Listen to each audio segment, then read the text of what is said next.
Vidal apuntaba al principio que en el libro aparecen poemas muy breves, y es cierto, de alguna manera a mí siempre me ha interesado como poeta mantenerme fiel a una definición de la poesía que sigue siendo válida hoy, casi un siglo después o un siglo después. La definición dice que la poesía es tratar de decir el mayor número de cosas con el menor número de palabras posible. De alguna manera los poetas tratamos de mantenernos fiel a esa premisa de querer decir un poema con diferentes significados utilizando el menor número de palabras posible. En el libro y en los otros libros que yo también he escrito siempre ha habido un acercamiento a la poesía breve o al micropoema que ha dicho Vidal, y que a mí siempre me ha interesado. Creo que es un género muy importante dentro de la poesía. Las máximas, las sentencias, los haikus, las coplas, de algún modo siempre son ese deseo de tratar de decir muchas cosas con un número de palabras muy pequeño. Efectivamente, Vidal ha leído el poema que tiene el título más largo que yo haya escrito con el verso único, ¿no? Pero voy a leerles un par de ellos más porque van en esa línea, en la línea de la brevedad. Terrenos fronterizos. Igual que en las maquilas, tampoco en la memoria existe ley. Franquicias. Se encuentra el paraíso dividido en oscuras franquicias de la nada. Extranjeros. Recogen a los hijos de una nueva orfandad y limpian con sus manos los pañales oscuros de los muertos.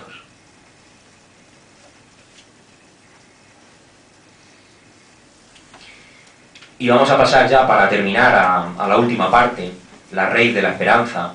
Como os decía, para mí era fundamental que el libro, después de todo este recorrido que hemos visto, de este recorrido histórico, partiendo de la Guerra Civil Española, adentrándonos en la democracia española, adentrándonos en el siglo XX final y en el siglo XXI, en la inmigración, en los problemas que está teniendo la juventud, a pesar de todo eso, a pesar de todo el recorrido histórico y problemático, para mí era fundamental y claro que la parte final del libro debería ser, como así fue, una celebración de la esperanza, un deseo y una invitación a entender el presente y el futuro como algo que estamos construyendo día a día, como algo perfectamente mejorable, la necesidad de soñar, la necesidad de tener utopías y de luchar por ellas, la necesidad de acercarnos como especie a lo que realmente somos, que es una especie solidaria, una especie generosa.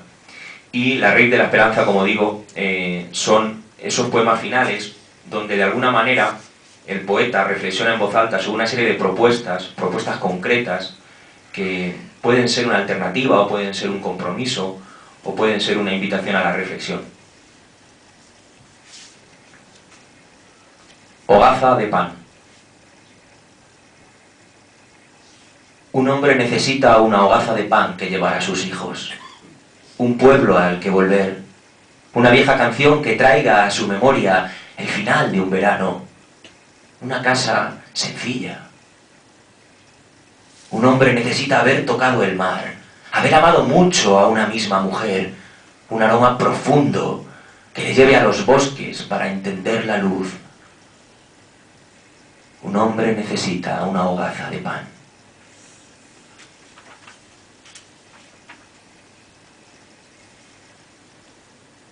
Vidal también en la presentación hizo alusión a un poema que se titulaba Poesía, que estaba dedicado a Carlos Adanzo y a José María Muñoz Quirós, que son dos personas para mí muy importantes, puesto que de alguna manera, siempre lo digo, pero es la verdad, de alguna manera me invitaron a que yo profundizase en la poesía.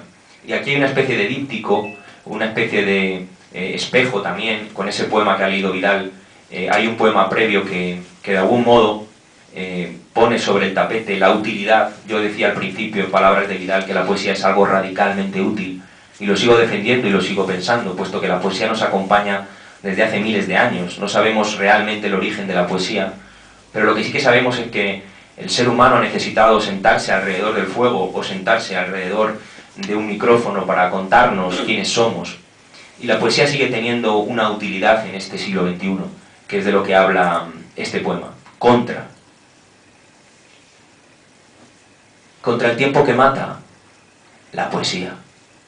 contra la humillación, contra el frío tenaz que nos cubre de escombros, contra la sordidez, contra el muro de espinos que han plantado en los sueños, contra el miedo que mata, la poesía, contra la humillación, contra el muelo del hambre y el hastío, contra el viejo fusil, contra el nuevo estatuto que ordena los desiertos, contra la soledad, contra el mismo ensamblaje del dinero, contra ti o contra mí, contra la sordidez, contra el tiempo que mata, que destruye y que mata, contra el oro del sur, contra el negro coltán, contra el aire humillado de Hiroshima, contra el humo de Auschwitz, contra la terquedad que llena de ponzoña el pensamiento, contra el tiempo que mata, contra el miedo que mata, contra el mundo que mata. De nuevo, la poesía.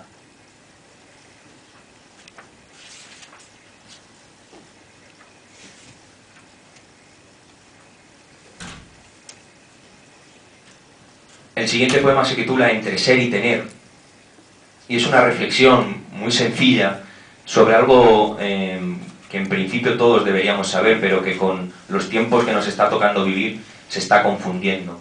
Una de las vocaciones fundamentales del ser humano es ser más, no tener más, y la publicidad y el sistema en el que vivimos se encarga de convencernos de lo contrario, de lo que en realidad es antropológicamente enemigo del ser humano, que es acumular por acumular. La vocación del ser humano desde sus inicios es ser más. De algún modo este poema quiere rescatar esa idea.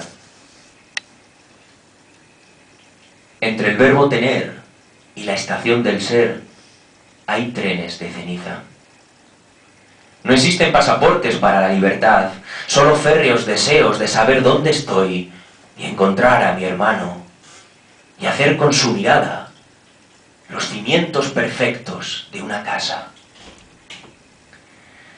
No existen estaciones que nos hagan volver, ni oficinas de objetos limpiando las mentiras de nuestros equipajes. No se puede volver. No existe pasaporte para la libertad, fronteras entre el miedo, porque el miedo está en ti, holocausto que quema la ternura. No se puede tener más allá de los precios razonables que existen en el aire, más allá de las casas razonables que existen en el aire, más allá de los bancos razonables que existen en el aire. No se puede tener, no se puede volver, no existen pasaportes para la identidad. Aventúrate al mundo, pregunta por tu hermano.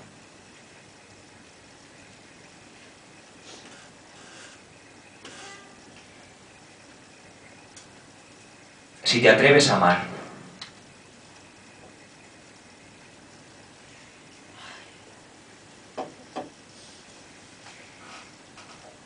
si te atreves a amar, te mancharás, pero serás más libre, más justo con tu sangre, también con tu pasado, con la forma en que miras a los otros. Si te atreves a amar, si sabes del amor como él sabe de ti, si preguntas acaso cuál ha sido tu origen, la herencia de tus venas. Si sabes del amor, te mancharás. Si quieres comprender el llanto sobre el mundo, si preguntas por qué, si encuentras tu mirada entre los otros.